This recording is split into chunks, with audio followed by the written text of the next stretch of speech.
สวัสดีครับบ่าวต้นบ่าวสมัยครับสวัสดีครับผมสวัสดีครับสวัสดีครับบอสมัยสวัสดีครับไอ้คือมื้อนี้มีเรื่องราวหนึ่งนะที่มันเกิดขึ้นนั่นก็คือแบบว่าตอนนี้คือทางฝั่งกัมพูชาเนาะกับฝั่งไทยนะแบบว่ามีเขาห้องว่าสงครามบ่เขาสิห้องกันหรือว่ามีข้อพิพาททางชายแดนข้อพิพาทเนาะสักไออยู่ทางภาคใต้เนาะว่าซั่นซะภาคใต้ของจานบ่อีสานใต้อุบลราชธานีอำเภอน้ำยืนจังหวัดอุบลราชธานีถือว่าไอตอนนี้เพิ่นประกาศนะเพิ่นว่าจะแบนสินค้าไทยนี่บ่ต้นคิดจังได๋โอ้มันแบนบ่ได้ดอกแบนบ่ได้ขนาดทหารก็ยังกินเหล้าขาวไทยอ่ะทหารนะแม่นยังยกบักก้าวพวงเข่าอ่ะของไทยอ่ะ40ดีกรีอ่ะทหารกัมพูชาเพราะว่าก่อนสิแบนสินค้าไทยได้มันต้องแบบว่ามันต้องมีทุกสิ่งทุกอย่างในประเทศเจ้าของอ่ะแต่ญี่ปุ่นเกาหลียังใส่สินค้าไทยเลยบางสิ่งบางอย่างกัมพูชากับชายแดนมันติดกันอยู่แล้วเนาะแต่ว่าเศรษฐกิจของกัมพูชากับผลิตสิ่งอุปโภคบริโภคมันก็บ่ได้เต็มร้อยว่าง่ายซะผลิตได้เป็นบางส่วนบางสิ่งบางอย่างก็ต้องนำเข้าจากประเทศไทยอ่ะก็คือยังจะเป็นต้องใช้สินค้าไทยแม่นอย่าลืมนะประเทศไทยเป็นขั้วของโลกนะเป็นขั้วโลกนะสินค้าไทยส่งไปยุโรปส่งไปทัวร์เอเชียแล้วก็ส่งไปสหรัฐอเมริกานะสินค้าไทยเฮาสิไปแบบเห็นบอกคนไปทำงานหรือว่าไปเที่ยวต่างประเทศเนาะก็สิเข้าสอบสินค้าไทยนับแต่พักติ้วพักขี้เล็กส่งไปขายอยู่ต่างประเทศพุ่นคือพักขะแยงแห้งของไทยนี่คือไทยนี่เพิ่นมีแนวคิดแล้วก็มีแบบไอเดียที่จะแม่นส่งไปเนาะคือเรื่องการค้าขายนี่คนไทยนี่ต้องคนไทยนี่สลัดอยู่แล้วเรื่องค้าขายนะยอมเพิ่นนะเขาต้องยอมเพิ่นนะทุกสิ่งทุกอย่างเนาะนับแต่ไม่จิ้มเขียวคนไทยก็ยังเห็ดได้สักขะเบือยันเรือลบสินค้าไทยอ่ะคือมีทุกอย่างที่ส่งออกทุกประเทศนะมีทุกอย่างเขาเห็นยังแน่ที่ประเทศไทยผลิตบ่ได้ถามเนี่ยแทบทุกอย่างเลยเนาะแทบทุกอย่างเลย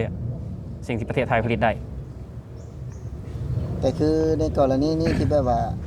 อยากบ่ต้นคิดว่าได้อยากเอาชนะบ่เลยว่าได้มันก็ว่าไปซะแหละแต่จริงๆมันเฮ็ดปฏิบัติบ่ได้ดอกมันเว้าได้หมดแต่ว่าปฏิบัติตัวจริงมันบ่ได้ดอกเพราะว่าคือพ่อค้าเจ้าขายเนาะแม่นเพิ่นก็บ่ยอมอยู่แล้วว่าซั่นซะเวลาที่จะปิดด่านบ่หรือว่าแบบว่าแบนสินค้าไทยเพราะว่าเพิ่นต้องขายเพิ่นทำมาหากินเด้แม่นเนาะคนค้าขายนี่ก็หลายนะสำหรับคนใดที่แบบบ่เดือดร้อนเป็นผู้หลักผู้ใหญ่เนี่ยก็เว้าไปจังซั่นแหละแต่ที่จริงแล้วมันเฮ็ดบ่ได้ดอกมันเฮ็ดบ่ได้ถามว่าคนไทยง้อบ่ถ้าแบนสินค้าไทยคนไทยเขาบ่ง้อเด้เขาบ่ได้ขายกัมพูชาเขาขายให้ลาวขายให้เมียนมาประเทศลาวนี่ก็ใส่สินค้าไทยนี่หมดประเทศนะถ้าหากว่าแต่อยู่ลาวเขาก็ยังบ่ปฏิเสธว่าถ้าบ่มีสินค้าไทยก็แย่เนาะแย่แน่นอนแย่แน่นอนขนาดผงชูรสหั่นน่ะตาโอ้ยบ่ต้นเว้าดีกว่าบ่ต้นบ่โฆษณาเพิ่นดีกว่าผงชูรสของไทยว่าไงคะยี่ห้ออีหยังแหละของไทยเนี่ยบ้านเฮาเนี่ยมากขนาดหลายเนาะถ้าขาดของไทยเนี่ยถือว่าเรียบร้อยทุกคนนับตั้งแต่นมผงเด็กน้อยเข่าเด็กน้อยเนาะอาหารเสริมหรือว่าครีมบำรุงผิวนี่ก็กระใสของไทยมากแท้ๆของไทยนี่มากเพราะอย่าลืมนะว่าคนของไทยนี่เขาสร้างแบรนด์ขึ้นมาด้วยจิตสำนึกแล้วนะคนไทยนี่นะบ่เอาเปรียบผู้บริโภคนะสร้างแต่ของมีคุณภาพนะเขาไม่ได้สร้างแบบว่าราคาถูกและใส่บริผลประโยชน์บริมีคุณภาพบริเวณแบบนั้นได้กันคือช่วงนี้เนาะก็มีเหตุการณ์ที่แบบว่าอาจจะบ่ถือกันเนาะท่านจ๊ะทางสองฝ่ายเนาะขณะที่มาเนาะที่ไปแจ้งหรือว่าไปมอบให้ทหารก็ยังเป็นของไทยนะเป็นของไทยปัจจุบันนี้มันสิว่าแบนสินค้าไทยสิเอาสิกินเอามันบ่ได้ยังว่าก็ว่าได้ซื่อแต่ว่ามันเฮ็ดบ่ได้เนาะมันปฏิบัติบ่ได้ว่านี่นะแบบว่าคือทุกอย่างที่นำไปมอบในทหารเนาะที่ต่อสู้ในชายแดนนะที่อาจจะเคลียร์กันยังบ่ลงตัวปานใดนะก็ยังเฮาก็ยังเห็นเลยว่ามาม่ารสต้มยำสมมุติว่าเฮายังเห็นเลยอ่ะในผ่านหน้าจอผ่านออนไลน์นะเฮายังเห็นเลยนะแล้วว่าสิแบนมันไผสีดับสีลวงมันไผสีก็กัมพูชาและสิดับไทยบ่รับอยู่แล้วไทยบ่ได้ขายบางเล็กน้อยบางประเทศที่บ่ได้ใหญ่ก็อาจจะมีผลกระทบเล็กน้อยหน่อยนึงสำหรับคนสิส่งออกไปกัมพูชานะมีผลกระทบแต่ละนึงแต่ว่าทางด้านเศรษฐกิจนี่ประเทศไทยบ่ห่วงอยู่แล้วเพราะว่าประเทศไทยก็ส่งออก ไปทุกประเทศอยู่ในโลกว่าง่ายซะที่มีคนที่มีมนุษย์อยู่ในโลกแผ่นดินเนี่ยประเทศไทยส่งไปหมดอยู่แอฟริกาดำๆผมก็ยังโคกของประเทศไทยยังส่งไปได้อ่ะ อ๋อคือเพิ่นนี่ถามว่าเพิ่นง้อบ่เพิ่นบ่ได้ง้ออยู่แล้วเนาะบ่ได้ง้ออยู่แล้วแต่ว่าก็อยากให้มันสันติโดยไว้หั่นแหละเพื่อการค้าขายเพื่อเศรษฐกิจเพื่อการเป็นอยู่ของของประชาชนทั้งสองฝั่งฝั่งเนาะชายแดนไทยกัมพูชาเพราะว่าคือแม่นอยู่ว่าคือทางผู้ใหญ่เพิ่นเนาะอาจจะบ่ถือกันบ่เนาะไอ้ระหว่างชายแดนนะแต่อย่าลืมนะคือเฮาบ่ได้ผิดกันเนาะของประชาชนเฮานี่นะที่จะมาค้าขายผมแม่ค้าเจ้าขายเฮานี่นะคือเฮาก็ต้องดิ้นรนต่อไปแน่นอนว่าผู้ใดเสียหายเนาะถ้าแบบเรื่องแบบนี้เกิดขึ้นนะถ้าแบนหรือว่าฝั่งนี้ก็อาจจะเสียหายผู้ที่เพิ่นส่งออกกันแล้วเนาะผู้ที่เพิ่นแบบว่าเป็นกิจการนี้อยู่นะที่ส่งออกของต่างประเทศก็มีผลกระทบอยู่เล็กน้อยบ่แม่นว่าบ่มีผลกระทบแต่มีผลกระทบอยู่เล็กน้อย แต่ถามว่าถ้ามันเกิดขึ้นมาจริงแล้วก็ถามว่าประเทศไทยมีสิขาดเขมรบ่ได้บ่กับบ่แม่นเนาะมีแต่เขมรและสิขาดไทยบ่ได้เพราะว่าเป็นคนซื้อเนาะเพราะเป็นคนซื้อเพราะเป็นคนซื้อคือเฮานี่แหละนี่เป็นคนหิวเนาะเป็นคนหิวร้านเพิ่นขายกับข้าวเอาตัวอย่างคือที่เฮานี่เฮาบ่ซื้อเขาก็บ่ได้ง้อเฮาบ่ได้ง้อเฮาบ่หิวเฮาบ่ได้เฮาอยากกินเด้ก็ต้องได้ซื้อกินนะถ้าว่าเขาบ่ขายเฮาเขาก็ขายให้ผู้อื่นคือเพิ่นแต่คนซื้อนะไทยมีทางเลือกหลายกว่าเนาะแน่นอน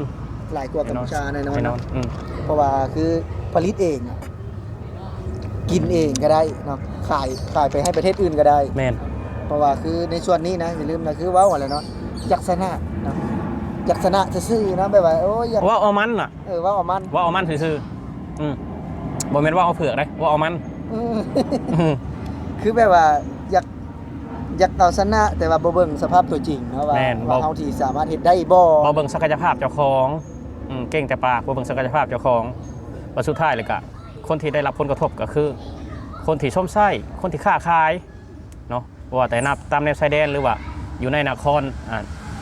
พนมเปญเนาะก็มีผลกระทบอย่างร้ายแน่นอนแหละกัมพูชาเนาะก็บ่ฮู้ว่าตอนนี้เพิ่นเคลียร์กันได้ฮอดไซแล้วยังบ่ฮู้เนาะแต่ว่าเรื่องที่แบรนด์สินค้าไทยนี่คือบ่ต้นการันตีเลยว่าเฮ็ดบ่ได้ดอกเนาะเฮ็ดบ่ได้ได้แต่เป็นข่าวลือได้แต่เป็นข่าวลือเป็นข่าวลือคือยกตัวอย่างคือบ้านเฮาจะแบนเงินบาทไทยให้มาปีก่อนแบนเงินบาทไทยคือแบบบ่เอาเงินบาทเข้ามาประเทศนี่ทุกวันนี่เท่าได้ล่ะ 1,106,660,000แห้งแพงกว่าเก่ามันบ่ได้มันขาดเขาบ่ได้อะไรมันเฮ็ดบ่ได้เนาะขาดเธอขาดใจเลยขาดเธอขาดใจเลยความหักก็ได้อันนี้คือการขาดประเทศไทยนี่คือขาดใจเลยคือบ่สามารถเฮ็ดได้แน่นอนแม่นก็คือบ่ต้นนั่งเว้าอยู่แวะๆนี่ก็บ่ต้นก็ขาดประเทศไทยบ่ได้คือถ้าขาดประเทศไทยบ่ต้นก็บ่สามารถเลี้ยงลูกใหญ่อีกในสมัยทุกมื้อนี่นะสมัยแต่ก่อนเป็นยังพ่อแม่เฮาคือเลี้ยงเฮาได้มันก็คนละสมัยกันแม่นบ่ล่ะสมัยทุกมื้อมันก็ใช้เงินขึ้นหลายขึ้นนะเพราะฉะนั้นบ่ต้นว่าเลยว่าขาดประเทศไทยนี่บ่ต้นก็อยู่บ่ได้อีกเพราะว่าแต่กัมพูชาเนาะเพราะว่าแต่กัมพูชาลาวเฮานี่ก็ผู้นั่งเว้าอยู่ขาดบ่ได้คือกันผู้นั่งเว้าอีกก็ได้มันเป็นเรื่องราวที่แบบว่าเฮาเห็นแล้วเฮาก็คัดใจนะคือเฮานี่นะเฮาก็บ่ได้มีความรู้หยังหรอกแต่ว่าเฮาเนี่ยมันบ่สามารถเฮ็ดได้บ่สามารถเฮ็ดได้เพราะว่าคืออย่าลืมแล้วก็คือทุกอย่างมันบ่แม่นว่าแต่ผงชูรสน่ะไอ้ปูนอย่างกับของไทยเว้ยแม่นหลายสิ่งหลายอย่างเขาเป็นของประเทศไทยหลายสิ่งหลายอย่างเนาะบ่ว่าแต่ครีมทาผิวนี่ก็ยาสีฟันสบู่เนาะก็คือของไทยอยู่แล้วแต่คือช่างที่ดีที่สุดก็คืออารมณ์เนาะแม่นแต่ว่าเว้าเรื่องอารมณ์ปรับอารมณ์ให้มันดีขึ้นเนาะเพื่อจะบางคนแบบโพสต์ลงนี่มีปัญหาจังบ่แน่นอนว่าตอนนี้มันมีปัญหากันอยู่เนาะมันถ้าหากโพสต์ลงบางเล็กบางน้อยเนาะทุกคนมันก็จะมาวิเคราะห์มาวิจารณ์มาอย่างกันเด้บัดนี้เนาะเพราะว่าคนเฮามันบ่ถือกันเด้มันก็จะมีบุคคลเข้ามาเนาะที่แบบว่าอาจจะมาปั้นตัวนี้ขึ้นอีกให้มันแบบว่านักขึ้นอีกแม่นแต่แท้จริงๆคืออยากให้ทางพุ้นเนาะแบบว่าคืออาจจะเป็น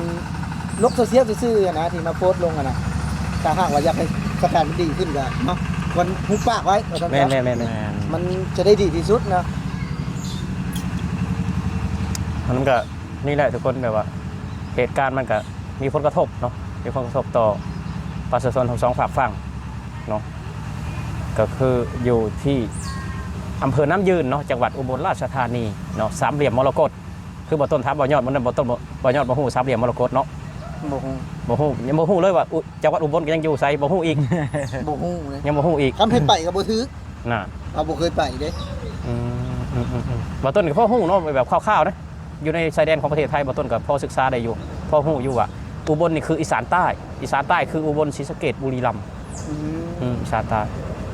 สุรินทร์เนาะสุรินทร์ศรีสะเกษอุบลอีสานใต้ถ้าอีสานเหนือก็จังหวัดเลย